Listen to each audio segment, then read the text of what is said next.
Hello दोस्तों, आपका polytechnic competition class में स्वागत है। आज हम लोग बात करेंगे इस नए वीडियो में एल्कीन के बारे में। एल्कीन क्या होता है? इससे पहले वाले वीडियो में हमने बात किया था कार्बनिक यौगिक पे, और हमने ये देखा कि जो आपके कार्बनिक यौगिक होते हैं, कार्बनिक यौगिकों को के बारे में अध्ययन कर रहे थे कि कार्बनिक यौगिकों का अध्ययन कैसे किया जाता है। तो हमने देखा कि ऑलरेडी जो कार्बनिक यौगिक होते हैं वो आपके दो प्रकार के होते हैं। एक आपका खुली श्रृंखला यौगिक होता है और एक आपका बंद श्रृंखला यौगिक होता है। तो उसके पहले प्रकार को हम देख रहे थे खुली श्रृंखला यौगिक में। और खुली श्रृंखला यौगिक जो होती है आपकी तीन प्रकार की होती है। पहला होता है एल्केन, दूसरा होता है एल्कीन और तीसरा होता है एल्काइन। आज हम बात करेंगे, पहला हमने इसके पीछे वाले वीडियो में हमने बात कर दिया है कि एल्केन क्या होता है। आज हम बात करेंगे बच्चों एल्कीन के बारे में। ध्यान सुनिएगा, एल्कीन क्या होता है तो बताएंगे कि जिन हाइड्रोकार्बन में जब कार्बन के दो परमाणु, कितने परमाणु बच्चों? दो, यानी कि जो कार्बन होता है इस कार्बन के दो परमाणु, कार्बन के कितने परमाणु बच्चों? कार्बन के दो परमाणु जब आपस में डबल बॉन्ड द्वारा, किस बॉन्ड द्वारा बच्चों? डबल बॉन्ड द्वारा जुड़े होते हैं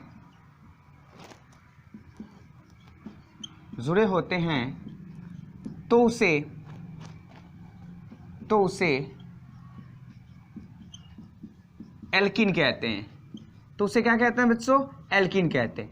ध्यान सुनिएगा, एक बार मैं फिर से इसको रिवीजन कर रहा हूं।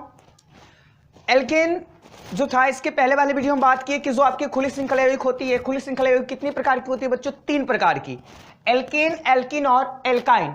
आज हम बात करेंगे दूसरे के बारे में। ये आपका दूसरा है। दूसरा क्या है बच्चों? एल्कीन। एल्कीन क्या होता है तो मैंने बताया कि एल्कीन का मतलब होता है कि जिन हाइड्रोकार्बन में, आपका बच्चों टॉपिक क्या आ रहा है? हाइड्रोकार्बन। देखो ये टॉपिक जो है बार बार आ रहा है, हाइड्रोकार्बन। हाइड्रोकार्बन मैंने इसके पहले वाले वीडियो में बताया है, और ये सबसे इंपॉर्टेंट है। हाइड्रोकार्बन का मतलब ये होता है बच्चों कि जिसमें कार्बन और प्लस हाइड्रोजन होते हैं, जिसमें कार्बन और हाइड्रोजन से मिलकर बने यौगिकों को क्या कहते हैं बच्चों? हाइड्रोकार्बन कहते हैं। यानी कि कार्बन प्लस हाइड्रोजन जो आपस में जुड़ते हैं, आपस में मिलते हैं, तो आपको क्या बनाते हैं बच्चों? हाइड्रोकार्बन। और एल्कीन किसे कहते हैं तो जिन हाइड्रोकार्बन में, यानी कि जो आपके कार्बनिक यौगिक होते हैं, जिन हाइड्रोकार्बन में जब कार्बन के कितने परमाणु बच्चों? कार्बन के दो परमाणु जब आपस में डबल बॉन्ड द्वारा जुड़ते हैं तो उसे हम क्या कहते हैं बच्चों? एल्कीन कहते हैं। और ये जो एल्कीन होता है बच्चों, ये एल्कीन कैसा यौगिक होता है तो एल्कीन जो होता है असंतृप्त यौगिक होता है। कैसा यौगिक होता है बच्चों? असंतृप्त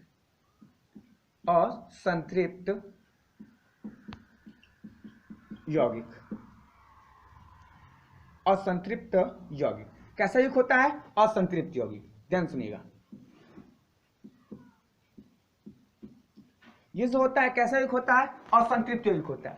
तो यहां से एक बात याद रखिएगा कि असंतृप्त यौगिक का मतलब क्या होता है, असंतृप्त यौगिक किसे कहते हैं। इसके पहले वाले वीडियो में हमने देखा संतृप्त यौगिक। इस वीडियो में हम क्या देखने बच्चों? असंतृप्त यौगिक। मतलब असंतृप्त यौगिक क्या होते हैं तो कॉमन चीज याद रखो बच्चों, जिस कार्बनिक यौगिक में डबल बॉन्ड व ट्रिपल बॉन्ड, डबल बॉन्ड आ जाए वो क्या आ जाए? ट्रिपल बॉन्ड आ जाए। डबल बॉन्ड वो ट्रिपल बॉन्ड आते हैं, वो आपका क्या होता है बच्चों? असंतृप्त यौगिक होता है। क्या होता है बच्चों? असंतृप्त यौगिक। अर्थात असंतृप्त यौगिक क्या होते हैं तो जिन कार्बनिक यौगिकों में जो कार्बन के परमाणु होते हैं, अगर उन कार्बन परमाणुओं के मध्य बीच में अगर डबल बॉन्ड दिखाई दे या ट्रिपल बॉन्ड दिखाई दे तो वो कैसे यौगिक होते हैं बच्चों? असंतृप्त यौगिक होते हैं। कैसे यौगिक होते हैं? असंतृप्त यौगिक होते हैं। अब ध्यान सुनिएगा, थोड़ा सा एक और आपका क्वेश्चन पुट अप होगा कि सर यौगिक क्या होता है, यौगिक किसे कहते हैं। तो आइए देख लेते हैं यौगिक के बारे में। देखो, आपको जो भी चीज पढ़नी है आप डिटेल में पढ़ो। मैं आपका एक कंसेप्ट दे रहा हूं कि अगर केमिस्ट्री में अगर कोई भी कंपटीशन हो तो उस कंपटीशन के अकॉर्डिंग, जैसे कोई भी एग्जाम आप देने जाएं तो उसमें आप परिपक्व पूर्ण रूप से रहे, तो हर एक टॉपिक, जितने भी टॉपिक आपके बनते जाएंगे उस हर एक टॉपिक का जवाब आपको मिलेगा, हर एक टॉपिक का मैं सॉल्यूशन दूंगा। ठीक है, तो मैंने क्या बताया बच्चों? मैंने आपको यह बताया कि यौगिक क्या होते हैं। ध्यान सुनिएगा, यौगिक का मतलब होता है कि जिसमें दो या दो से अधिक अभिकर्मक, यानी कि जिसमें दो या दो से अधिक भिन्न प्रकार के अभिकर्मक, जिसमें दो या दो से अधिक भिन्न प्रकार के अभिकर्मक आपस में जुड़ते हैं तो उसे हम क्या कहते हैं बच्चों? यौगिक कहते हैं। यौगिक किसे कहते हैं? तो इसमें जो होंगे यौगिक में भिन्न प्रकार के अभिकर्मक, भिन्न प्रकार के अभिकर्मक जब आपस में जुड़ते हैं तो क्या होता है बच्चों? यौगिक होता है। यौगिक किसे कहते हैं? यौगिक क्या होते हैं? तो बताएंगे कि जब दो या दो से अधिक भिन्न प्रकार के अभिकर्मक जब आपस में जुड़ते हैं तो क्या बनाते हैं बच्चों? यौगिक बनाते हैं। आई होप बात समझ में आया। यौगिक क्या होता है? तो जिसमें दो या दो से अधिक प्रकार के, जिसमें दो या दो से अधिक प्रकार की, ठीक है, यानी कि जिसमें दो या दो से भिन्न प्रकार बता सकते हैं। एक बार ध्यान से सुनिएगा, यौगिक क्या होता है? तो जब दो या दो से अधिक भिन्न प्रकार के अभिकर्मक, यानी कि किस प्रकार के? वो भिन्न प्रकार के अभिकर्मक आपस में जुड़ते हैं तो क्या बनाते हैं बच्चों? यौगिक बनाते हैं। क्या बनाते हैं बच्चों? यौगिक बनाते हैं। बात समझ में आया? जैसे एग्जांपल देखो बच्चों H, लेकिन एक और बात, इनका तो एक अनुपात होना चाहिए ना, मतलब ये आपस में जुड़े ना तो इनका अनुपात कैसा होना चाहिए? निश्चित होना चाहिए। देखिएगा जैसे H है O है, ये आपस में जुड़ेगा तो इसका मतलब इस H और O है और क्या है? H है। तो O है और H है तो O का मतलब कि इसके साथ कभी भी आप ये दो मिलेंगे तो क्या बनेगा? HO बनेगा। लेकिन ये कोई नाम आया? नहीं आया। तो इसलिए यहां पे क्या लगाते हैं? इस ऑक्सीजन के पास कितने इलेक्ट्रॉन होते हैं? 6। कितनी कमी होती है? 2 की। इसका मतलब यहाँ पे हम जिससे भी क्रिया कराएं वो कितना होना चाहिए? 2। इसलिए हाइड्रोजन यहाँ पे क्या लगेगा? 2। तो आपका एक निश्चित अनुपात बना। तो ये आपका क्या बना? एक आपका क्या बना बच्चों? यौगिक बना और इसका नाम क्या होता है? जल। आई होप बात समझ में आई। तो यौगिक का मतलब क्या होता है कि जब दो या दो से अधिक भिन्न प्रकार के अभिकर्मक, जब दो या दो से अधिक भिन्न प्रकार के अभिकर्मक आपस में जुड़ते हैं तो उन्हें हम क्या कहते हैं बच्चों? यौगिक कहते हैं। इतनी बात समझ में आई? आप लोग स्क्रीनशॉट लेना चाहते हैं तो ले लें। अब फिर से टॉपिक को आगे बढ़ाया जाए। ओके, ले लिया, आगे बढ़ते हैं।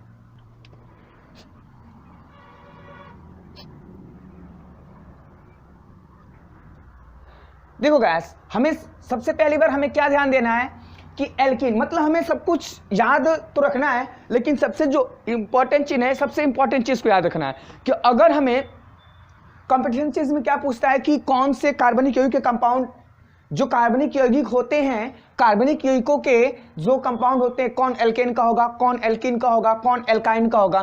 तो इसके पहले वाले वीडियो में मैंने आपको एल्कीन कंपाउंड को छांटने की बात बताई थी। अब एक मैं ऐसा वीडियो बनाऊंगा जो आपको तीनों एक साथ कंपाउंड दे रहेंगे और आप छांट सकते हो। ये बहुत ही इंपॉर्टेंट रहेगा, मक्खन लगेगा। ध्यान से देखो बच्चों, एल्कीन, एल्कीन का समान सूत्र होता है CnH2n।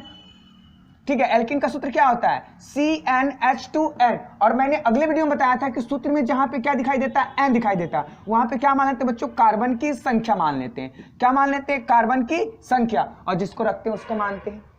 अगर बात समझ में आ रहा है तो इसकी अगर हम कार्बन की संख्या मान लेते हैं, ध्यान सुनिएगा, क्या मान लेंगे? कार्बन की संख्या मान लेंगे। तो कॉमन चीज याद रखो बच्चों कि इसके कंपाउंड क्या होते हैं। देखो C2H4, अगर पहला बस याद रखना है, इसमें कार्बन अगर 2 रहेगा तो कार्बन 1 बढ़ेगा तो हाइड्रोजन भी कितना बढ़ेगा? 2 बढ़ेगा। तो यहां से देखो C2H4, इसको याद रखिए। अब C3 आया तो कार्बन कितना बढ़ा? 1। हाइड्रोजन कितना बढ़ाएंगे? 2, 6 हो गया। C4, अब 1 कार्बन बढ़ा, हाइड्रोजन कितना बढ़ेगा? 2, 8 हो जाएगा। C5, हाइड्रोजन कितना हो जाएगा? 10। C6, हाइड्रोजन कितना हो जाएगा? 12। C7, हाइड्रोजन कितना हो जाएगा? 40। C8, हाइड्रोजन कितना हो जाएगा? 60। C9, हाइड्रोजन कितना हो जाएगा? 80। C10, हाइड्रोजन कितना हो जाएगा बच्चों? 20। समझ में आ रहा है? तो कॉमन चीज क्या रहा है कि अगर आपको इनके कंपाउंड लिखना हो तो सबसे पहली बार केवल एक याद रख लीजिएगा। अगर कार्बन अगर 1 बढ़ेगा तो हाइड्रोजन कितना बढ़ेगा? 2 बढ़ेगा। बात समझ में आई? अब हमें सिद्ध करना है। आप क्वेश्चन पुटअप करोगे कि सर ये ऑलरेडी में एल्केन के हैं कि नहीं? ये ऑलरेडी में मतलब ये कैसे हम मानेंगे कि एल्केन, ये कैसे मानेंगे कि एल्कीन के हैं? ठीक है, तो इसका हम कैसे पता करेंगे? ध्यान से सुनिएगा। ये सूत्र पे रख के CnH2n है, ठीक है, किसी भी इसको रखते हैं और देखते हैं है कि नहीं है। देखिएगा C3H6 है तो C और N का स्थान पे क्या मानेंगे? कार्बन की संख्या कितनी है बच्चों? 3। इसको लिख रहे हैं ना, यहां पे दिखा दे रहा हूं, CH3H6 है, ठीक है। कार्बन कितना है? 3 मान लेंगे। H2 यहां पे क्या होता है, मैंने पहले वाले वीडियो में बताया, गुणा का चिन्ह होता है, 3 होगा, C3H6। कैसा लगा बच्चों, मक्खन लगा। ओके, अगर आपको ये वीडियो पसंद आया है इसे लाइक करें, शेयर करें, ठीक है, और आप कमेंट बॉक्स में जो भी प्रॉब्लम हो लिख के भेज सकते हैं, ठीक है, हम आपके लिए तत्पर हाजिर हैं। अब बच्चों आगे देखते हैं, जैसे और लेते हैं, जैसे आप कहोगे सर एक नहीं और बताओ, तो देखो क्या होगा, CN सूत्र याद करो, रट्टा मार लो या कुछ भी करो, लेकिन बच्चों केमिस्ट्री है, केमिस्ट्री को रट्टा नहीं मारा जाता, केमिस्ट्री सीखी जाती है। देखो CnH2n ये आपका क्या है, सूत्र है। अगर हम रखते हैं किसको बच्चों, C7H40 को, क्या है बच्चों, देखो यहां पे लिख दे रहा हूं, C7H40 है, इसको हम सूत्र पे रखते हैं और बताते हैं कि ये क्या होगा। ध्यान सुनिएगा, C और N का स्थान पे कार्बन की संख्या कितना मानेंगे, 7, H2 और इसके बीच में गुणा का चिन्ह 7, उसके बाद C7H कितना होगा, 40। आया कि नहीं आया बच्चों, क्लियर लगा, कैसा लगा? अगर अच्छा लगा तो अभी के अभी इस वीडियो को क्या करें, लाइक करें, ठीक है। स्क्रीनशॉट लेना चाहते हैं ले लें, चलेगा, आगे बढ़ते हैं।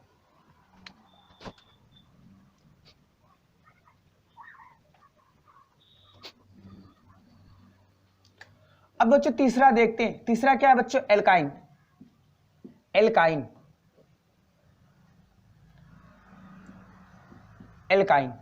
ध्यान से सुनिएगा, जो एल्काइन होता है, एल्काइन क्या होता है, तो सबसे पहली बार एल्काइन का मतलब होता है कि जिन हाइड्रोकार्बन में जब कार्बन के दो परमाणु आपस में किस बॉन्ड द्वारा जुड़े हो, ट्रिपल बॉन्ड द्वारा। अगर कार्बन के परमाणु जो होते हैं आपस में ट्रिपल बॉन्ड द्वारा जुड़े होते हैं तो उसे हम क्या बोलेंगे, एल्काइन बोलेंगे। एल्काइन किसे कहते हैं, तो बताएंगे कि एल्काइन का मतलब यह होता है कि जिन हाइड्रोकार्बन में, अभी बात आई हाइड्रोकार्बन की, बार बार आ रही, हाइड्रोकार्बन का मतलब होता है carbon plus hydrogen, okay gas. अब देखो एल्काइन, जिन हाइड्रोकार्बन में जब कार्बन के दो परमाणु आपस में ट्रिपल बॉन्ड, कौन सा बॉन्ड बनाएंगे, ट्रिपल बॉन्ड द्वारा जुड़े होते हैं, तो उसे हम क्या कहते हैं बच्चों, एल्काइन कहते हैं। एल्काइन कैसा युग्म होता है, असंतृप्त। और आप पीछे करके देख लीजिएगा, असंतृप्त को मैंने बताया, असंतृप्त यौगिक क्या होते हैं। ये कैसा यौगिक होता है बच्चों, असंतृप्त यौगिक होता है। और मैंने आपको पीछे की बात बताई है कि असंतृप्त यौगिक किसे कहते हैं, यौगिक के बारे में बता दिया है। अब देखो, जब हम एल्काइन का IUPAC नाम सुनना, IUPAC ये बहुत इंपॉर्टेंट चीज होता है केमिस्ट्री का, IPSC में नामकरण करना, ठीक है। लेकिन आपके अकॉर्डिंग अगर आगे आपके सिलेबस में होगा, अकॉर्डिंग होगा, तो मैं आपको जरूर बताऊंगा IPSC का नामकरण कैसे किया जाता है, ठीक है। तो अगर इसका हम IPSC पद्धति में नामकरण करते हैं तो इसके अंत में किसका प्रयोग करते हैं, आयन का। किसका प्रयोग करते हैं, आयन का। और ट्रिपल बॉन्ड के लिए भी किसका प्रयोग करते हैं, आयन का।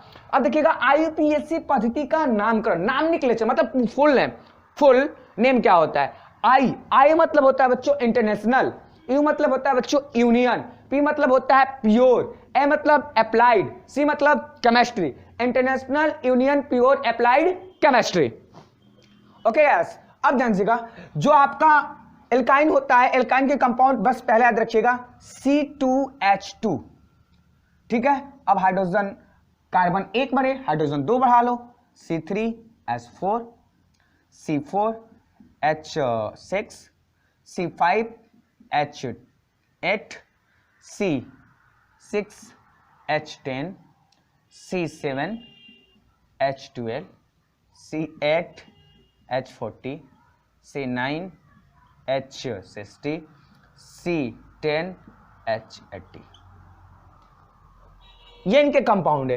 अब आप कहोगे कि सर इनको सिद्ध करके दिखाओ, इनको आप कैसे कहोगे कि नहीं एल्काइन के हैं, तो मैंने बताया कि एल्काइन का फॉर्मूला होता है। अब एल्काइन का सूत्र देखिएगा, एल्काइन का सूत्र क्या होता है बच्चों, CnH2n+2 होता है। एल्काइन का सूत्र क्या होता है, CnH2n+ क्या बच्चों, 2। और जहां पे n होता है वहां पे क्या मान लेते हैं बच्चों, कार्बन की संख्या मान लेते हैं, ओके गाइस। अब ध्यान से देखिएगा, देखो पढ़ने का एक तरीका बना लो कि जो चीज आपको समझ में ना आया तुरंत कमेंट बॉक्स में लिखिए कि सर मुझे ये टॉपिक आप फास्ट पढ़ाया हो या मतलब समझ में नहीं आया, तो उसको और कुछ अलग तरीके से आपको बताया जाएगा, ठीक है। तो ये समझ में आया, इतनी बात समझ में आ रही है? अब ध्यान से सीखिएगा, CnH2n प्लस क्या बच्चों 2 है। अब ध्यान से सुनिएगा, किसी भी कंपाउंड को रखते हैं, जैसे मान लीजिए कि मैं इसको रखता हूं C4, यहां पे दिखा देता हूं C4 और H कितना है बच्चों 6 है। इसको रखना, सिद्ध करना एल्काइन का है कि नहीं है।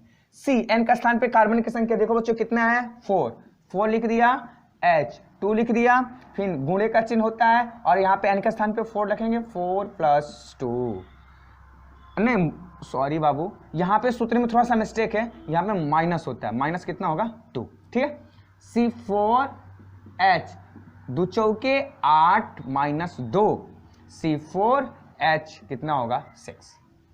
ओके गैस, समझ में आया? देखो एक सिंपल है, ट्रिक के हिसाब से मैं बता रहा हूं। ओके, अब ध्यान से सुनिएगा, अगर एक और सिद्ध करते हैं, देख लेते हैं। जैसे हमने 6 को ले लिया, फॉर्मूला क्या है CnH2n - 2 C, और उसके बाद हमने किसको रखा है C6 और H10 को सिद्ध करना है।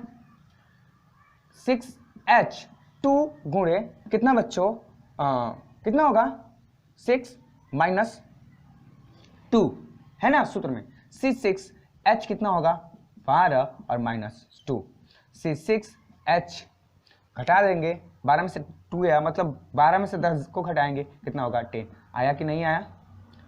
समझ में आया बच्चों? एक और देख लेते हैं, यहाँ पे देख लेते हैं, जैसे लास्ट वाले को सिद्ध करके देख लेते हैं। लास्ट वाला क्या है C10H18 है, फॉर्मूला है CnH2n - 2।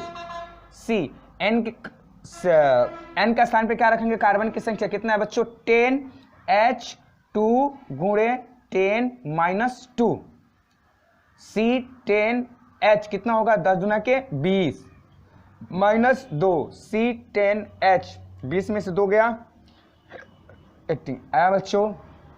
कैसा लगा? अगर आपको अच्छा लगा तो ज़्यादा से ज़्यादा शेयर करें, लाइक करें, ठीक है। ओके बच्चों, पूरी से यहाँ से आपके तीनों प्रकार क्या होंगे, खत्म हो गए। ओके, अगले वीडियो में हम बात करेंगे नेक्स्ट टॉपिक पे। आपको अगर ये वीडियो अच्छा लगा तो अभी कभी क्या करें, लाइक करें और अपने दोस्तों को क्या करें, जोड़े और शेयर करें। Okay, thank you.